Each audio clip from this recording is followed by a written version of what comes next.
Olá, boa tarde, bem-vindos ao canal. O meu nome é Filipe Ferreira e este é o 42º vídeo da série Álbuns Essenciais na História da Música, onde vou retomar a apresentação de 5 álbuns que, no meu entender, de alguma forma foram e são essenciais para a história da música. E hoje vou repetir aqui uma fórmula que usei já há uns vídeos atrás. Os 5 álbuns que vou apresentar aqui hoje têm todos em comum serem todos da década de 70. Eu já fiz isto há uns vídeos atrás e hoje, quando estava a selecionar os álbuns para fazer o vídeo, já tinha 3 álbuns, uma coincidência, já tinha 3 álbuns da década de 70, 2 em vinil e 1 em CD, e resolvi juntar mais um em vinil, mais um em CD, portanto são 5 álbuns novamente da década de 70, que é uma década que eu gosto bastante na história da música, bastante mesmo, já disse isto aqui em mais do que um vídeo. A primeira recomendação de hoje é de um artista que eu tenho, não posso dizer que tenho muito material dele, mas tenho algum, quer em vinil, quer em CD, mas é um artista claramente que eu só gosto de ouvir em vinil, claramente, e talvez seja o artista que eu não consigo mesmo ouvir, e já comentei isso com o meu amigo Miguel Monteiro. Não consigo ter prazer em ouvir em CD como consigo ter em vinil. Portanto, primeira recomendação de hoje, o Stevie Wonder com o seu álbum de 1972, Talking Book. Este é o 15º álbum de estúdio da carreira do Stevie Wonder, que é uma carreira muito extensa mesmo. Portanto, 1972 ele já ia no seu 15º álbum. E este álbum marca o início do período clássico da carreira do Stevie Wonder. Este disco chegou-me esta semana. Isto é um disco, é uma prensagem japonesa e tem um som excelente mesmo. Sim, eu já tenho alguns discos de vinil do Stevie Wonder e gosto muito do som dele, mas isto, uma prensagem japonesa, é ainda melhor a qualidade de som. As críticas deste álbum foram excelentes. Foram excelentes, tanto é que ele está na lista que eu costumo referenciar da Rolling Stone, dos 500 melhores álbuns de sempre, ele está na posição número 59, portanto, na lista mais atualizada. Mas não é o disco do Stevie Wonder que está mais bem classificado. Nem sequer é o melhor disco da carreira do Stevie Wonder. O disco que está melhor classificado nessa lista da revista Rolling Stone, e provavelmente o melhor disco da carreira do Stevie Wonder, é o de 76, Songs in the Key of Life, que brevemente talvez já o consiga arranjar. Este Talking Book de 72 ganhou 3 Grammys nos Estados Unidos, e teve muito sucesso, quer nas críticas, quer na tabela de vendas. Portanto, ele chegou à posição número 3 na tabela de vendas dos Estados Unidos e a número 16 no Reino Unido. Muito também por culpa aqui de 2 músicas, que foi as que contribuíram para que ele ganhasse os Grammys: You're the Sunshine of My Life e Superstition, que é excelente mesmo. É que eu gosto mais aqui deste álbum, é Superstition. Em vinil é fantástica mesmo, fantástica. Aqui algumas críticas que não foram tão boas, na sua generalidade foram todas muito boas, mas algumas críticas que apontaram aqui ao Stevie Wonder foi que ele usou e abusou nos teclados e nos sintetizadores, e é capaz de ser verdade, mas o resultado final é brilhante mesmo. Portanto, primeira recomendação de hoje, o Stevie Wonder com o seu Talking Book de 1972. A segunda recomendação de hoje é de um artista que eu gosto muito, mas de uma fase específica do artista, anos 70.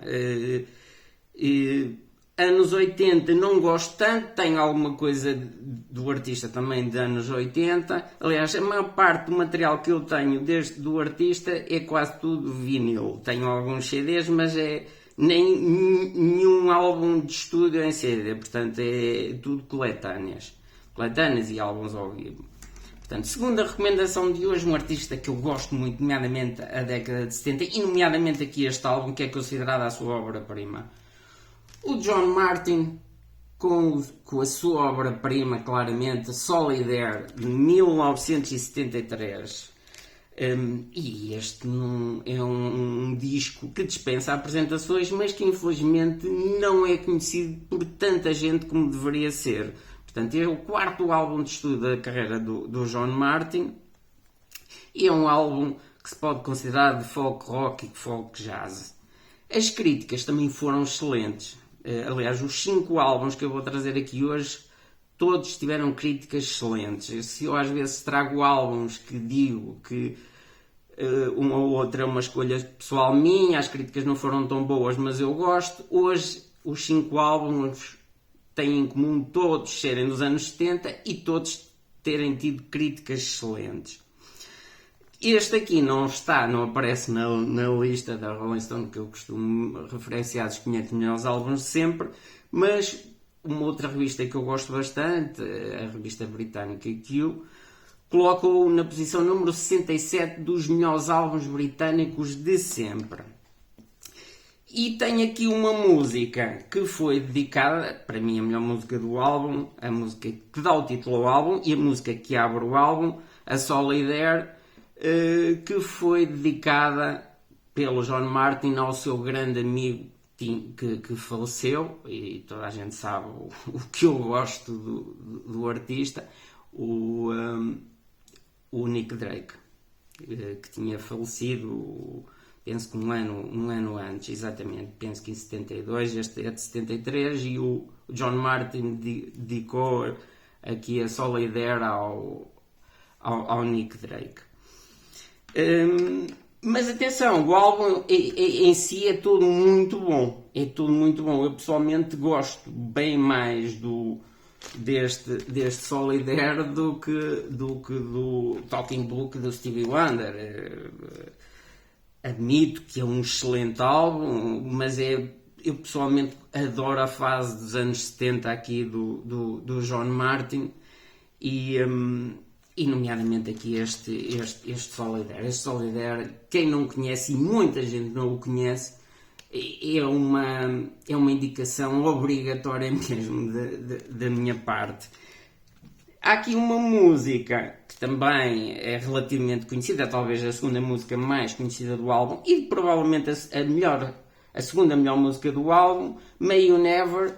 O Eric Clapton fez uma cover dela naquele que muita gente considera a sua obra-prima, o Slow Hand, de 1977, penso eu. O Eric Clapton fez uma cover aqui do May You Never.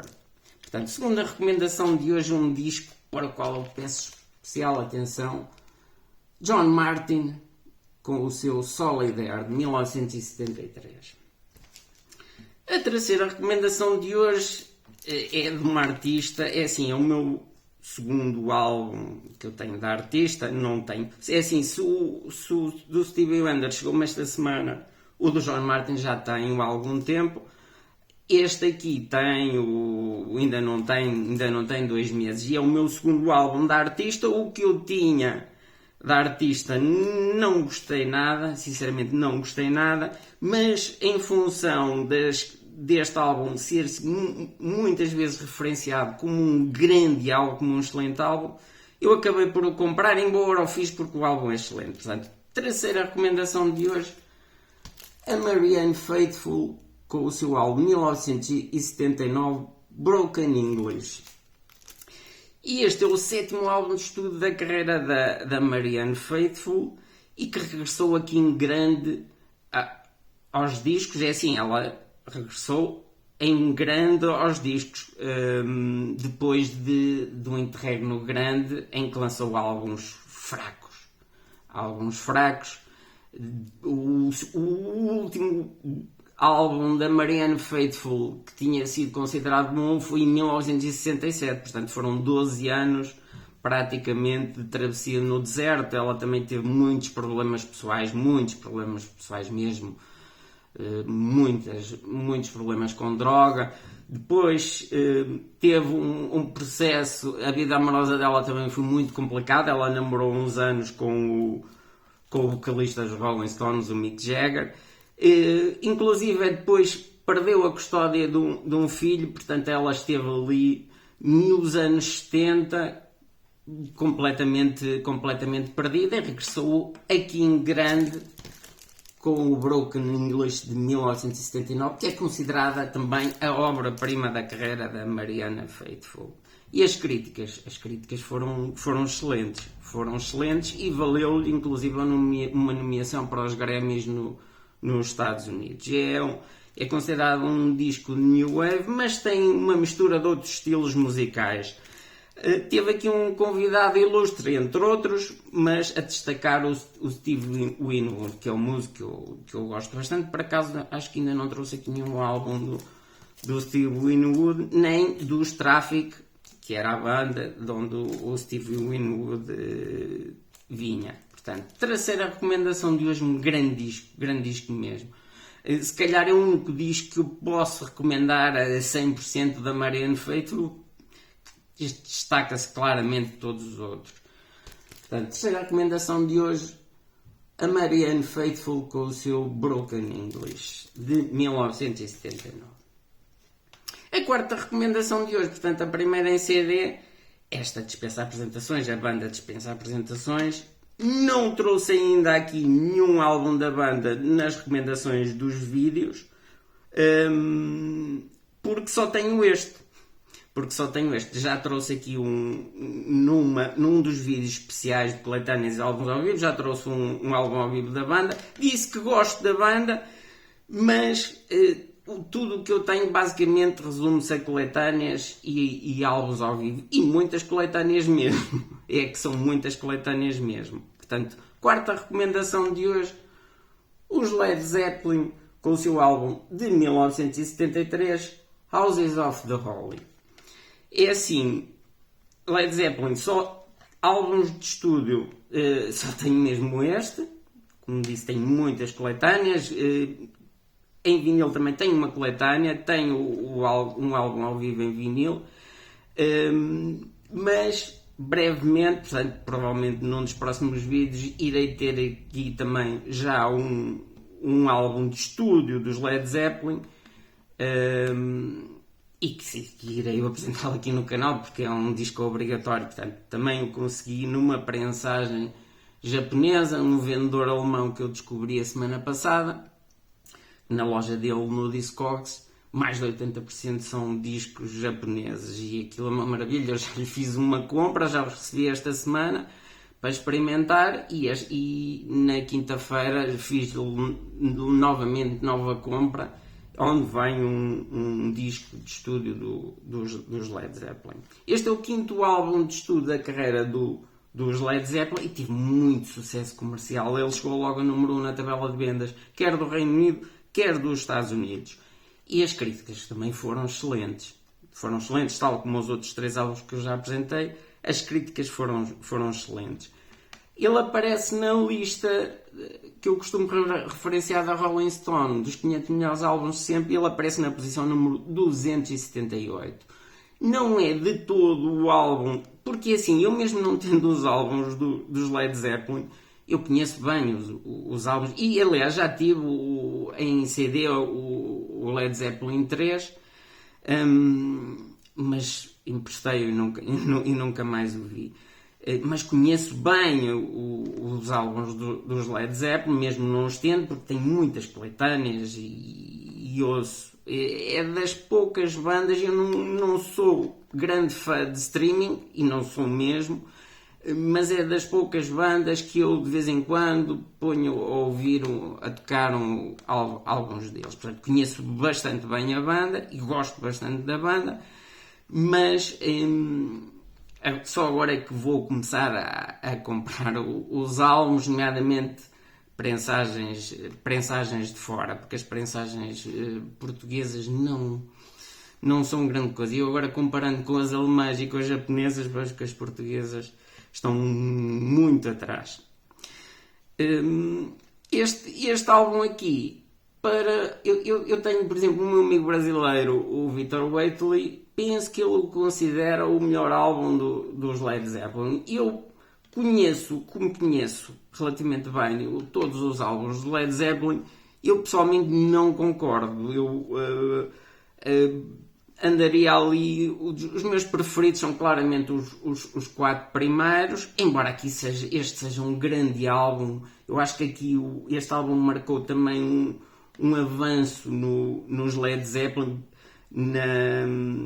nas gravações dos discos, porque eles acho que saltaram um patamar, subiram um patamar, até porque o Jimmy Page e o John Paul Jones montaram depois um estúdio em casa e puderam aperfeiçoar bastante no futuro as gravações das suas músicas. E este, não sendo o meu preferido dos Led Zeppelin, é um disco que eu recomendo sem hesitar. Portanto, quarta recomendação de hoje, os Led Zeppelin, com o seu disco 1973, Houses of the Holy.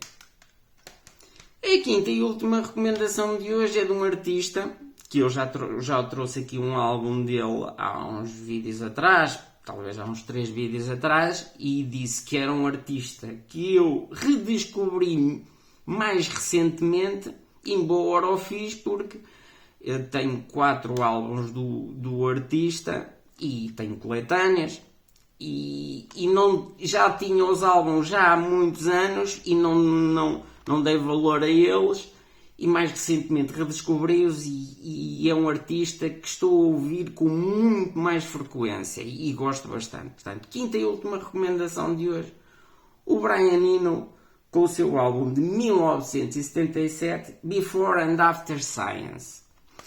Este é o 5º álbum de estudo da carreira do Brian Eno, e tal como o álbum que eu trouxe aqui há uns vídeos atrás, penso que foi o Another Green World, que é um álbum anterior a este de 77. Este álbum aqui também teve vários convidados. O Robert Fripp dos King Crimson repetiu a participação, mas teve, por exemplo, também aqui o Robert White, que é um artista que eu gosto muito. Já trouxe aqui um álbum do Robert White, já disse que gosto bastante do Robert White, que era Ace of the Machine, e também teve, entre outros convidados, o Phil Manzanera dos Roxy Music, mas teve vários convidados mesmo. Este álbum aqui de 77, Before and After Science, é considerado um dos mais influentes e inovadores álbuns da carreira do Brian Eno. E as críticas também foram excelentes, mas tal como o Honor the Green Wall que eu trouxe no outro vídeo, as críticas foram excelentes, mas as vendas não foram nada boas, mas nada boas mesmo.